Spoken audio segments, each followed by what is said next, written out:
Just to enable us to understand fully Article 2, listening to the arguments of the defense. First of all, you said that in Article 2, you said there is culpable violation of the Constitution and or betrayal of public trust when he failed to disclose to the public his statement of assets and liabilities. Yesterday, all of these SAL-Ns were presented. So is the prosecution now admitting that in fact it has been presented? And the second or the follow-up question, the more important question, in your eyes or in the judgment of the prosecution, is this the disclosure that the law requires? No, it's not. So first question, Your Honor, is that It's not. in fact, counsel, that Yes. you are admitting that he has in fact filed it. Just a minute. I'm not trying to teach anybody how to. The counsel for the prosecution is rendering an opinion. An acceptable proof in this proceeding must be under oath. If you want to convert the prosecutor to testify on this particular point, then let him take the witness's stand to be examined. With all due respect, Mr. Presiding Officer, the rules allows us to ask questions to both the defense and the prosecutor, to both the witness and also to the counsel. Yes,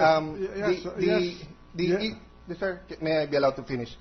The issue is whether or not Article 2, in fact, if proven, will be a ground to impeach the President. So I'm actually only laying the groundwork for my to impeach the Chief Justice. Actually, sir, I'm going to the question on 2.3 after he answers the first few questions. I just like to clarify what they are accusing the CJ of. So this will help me in my final judgment later on of whether or not the Chief Justice could be held guilty of the charge in Article 2 or whether Article 2 is a non-charge at all, No, or is not grounds at all to impeach him, as brought up by the defense counsel. So actually, sir, my questions is not about evidence and about the witness, but I'm trying to figure out what the prosecutors are charging the Chief Justice of. I just have to be fair. I asked the defense hard questions. If they are asking for a subpoena, I believe in their cause. But now that I have some doubts on their allegations, Mr. Presiding Officer, I just like them to clarify some matters. Precisely, the ultimate fact to be considered here is the issue of disclosure. And the question asked was whether the counsel for the prosecution considers this submission of the SAL as the disclosure provided by law. He is being asked to interpret the law without taking an oath as a witness. And that's why I'm calling the attention of the gentleman that that is improper. With all due respect, I do not think it's improper because that is precisely their charge, that the SAL-N was not disclosed.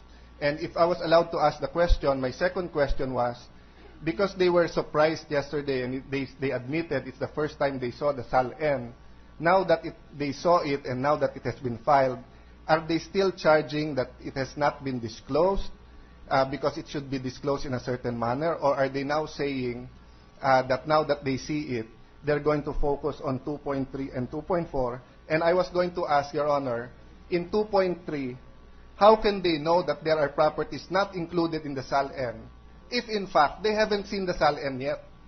That would have been the flow of my questions, Your Honor, if I would be allowed to just ask him those questions. If this does not have any evidentiary value, so be it.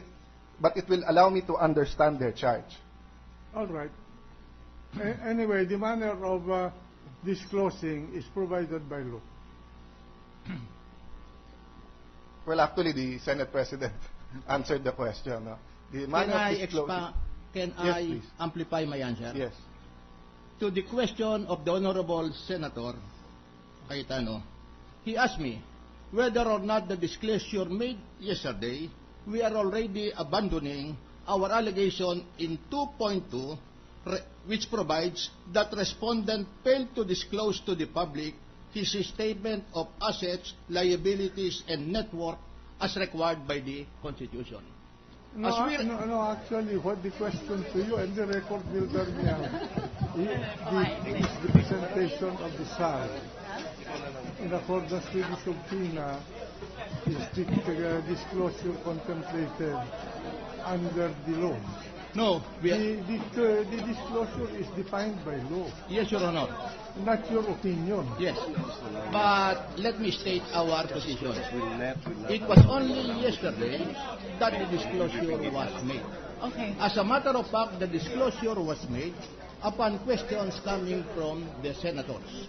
The disclosure was made for SAL-N starting 2002 up to 2010. And it is our position that the disclosure of the SAL-N from 2002 to 2010 Can we start? only on account of an impeachment complaint is not Yeah, in before we accordance start, we with just the like to announce disclosure that provided Justice by the law. Cuevas will not do ambush interviews. So if you want to interview him, he will be here. Proceed Yeah. with the trial. Your Honor, may I finish So my ready? question? You have, I have 2 minutes, Your Honor. yes. The Constitution says that the disclosure is to be provided by law. Okay, we're ready. So now it is settled that he did file his SAL, assuming that that's not the Good afternoon. So Due to the your request Republic Act yesterday, we promised that we would that try to deals come with out the at about 3 o'clock to let you know what was SALN happening. says As that you can expected, examine it the anytime, prosecution day, continued etc. with their So presentation basically of what you're evidence saying is under because that Article was 2. not allowed by the Supreme We Court, expect them to then attempt you to are prove charging him for not that the Chief disclosure. Justice Do I owns understand the that? list of 45 Yes, Your titles Honor, that they and I made want also public to in the emphasize press a few days that the ago. reason why the Supreme Court did not disclose In the first round, is that they they presented have the a Register of deliberation, Deeds of they Taguig. have an agreement not to The only disclose title it in that the was public, presented and the was a respondent title justice at Bonifacio actually Ridge participated condominium, and took part. which in it the- turns out That's where belongs the to sentence the will be daughter declared of the when- Chief when the Justice. time is there now. This It's just a does not preparation to form my part real question, which is, of the Chief in the third Justice's paragraph, which is assets part and of the discussion liabilities. Now, 2.3 and 2.4. Sabi niyo po dito, it is also reported that some of the properties of the respondent are not included in his declaration of assets and liabilities and net worth in violation of the Anti-Graft and Corrupt Practices Act. At yung po nirereklamo ng defense, hindi pwedeng reports. And then sa next paragraph, suspected and accused. Ang question ko po, paano niyo po alam na merong properties na hindi kasama sa SAL-N kung hindi niyo pa pala nakikita yung kanyang SAL-N? Well, actually, we were able to see the SAL-N of the Chief Justice yesterday, considering that the SAL-N was. But when you made the articles of impeachment po, hindi nyo pa nakikita. Hindi pa namin nakikita. So that's why you use the word reported. Yes. Because you couldn't get hold of it. Yes. No, I'm just trying to understand why you use these words. 2.4, suspected and accused. So do you know if in fact are you accusing the Chief Justice of accumulating ill-gotten wealth and acquiring assets of high value and huge deposits or not? We are charging him. Or Your you're Honor. just suspecting that he does have it? We are charging him, and our suspicion is based on the prevailing circumstances that we were not able to see the SAL-N of the Chief Justice. And through this trial, you will show us the evidence? Yes, Your regarding Honor. that. So what you're saying, Your Honor, is that because the SAL-N was not available, you were constrained to use these words. Yes, Your Honor. But in your interpretation, this is sufficient to fulfill the requirements of having the ultimate facts. Yes, Your Honor. But the defense is disputing that. Well, we expect that, Your Honor. Of course, the defense would not agree with our position. Just one question to the defense counsel. Yes, Your Honor. Your Honor, in one Supreme Court decision, the Supreme Court held that the complaint is sufficient if it contains sufficient notice of cause of action, even if the allegation may be vague or indefinite, or in the form of conclusions, in which event the proper recourse would be to file a motion for bill of particulars. I'd just like to try to understand your argument. Are you saying, Your Honor, that their use of the word suggested means that there is no cause of action or sufficient notice? Even, is it not cured because they use the word accused? We are acquainted, we knew very well about that jurisprudence, Your Honor. And that applies only in actual civil cases, but not in criminal prosecution, for instance. One cannot be accused of having committed a crime on the basis of mere suspicion and so on down the line. But you will probably ask, but this is an impeachment proceedings, Your Honor.